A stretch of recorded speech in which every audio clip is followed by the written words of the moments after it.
Hi ma'am. So, the artwork that I choose the title is David. Origin, Florence, Italy.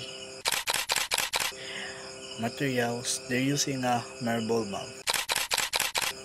And period, 1501-1504 in High Renaissance. The artist ma'am is Michelangelo Buonarroti. So the purpose of the artwork, the statue was created to represent the biblical hero David, the young shepherd who defeated the giant Goliath. He became the symbol of the courage, independence, and civic pride.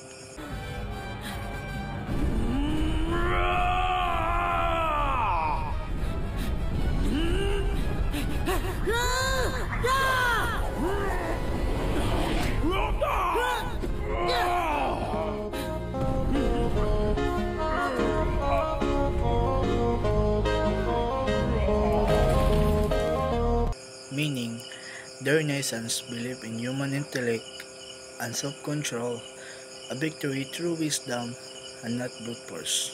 Importance, it symbolized the Renaissance ideal of human perfection, beauty,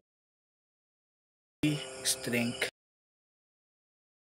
and reason in harmony. That's it, ma'am. Thank you.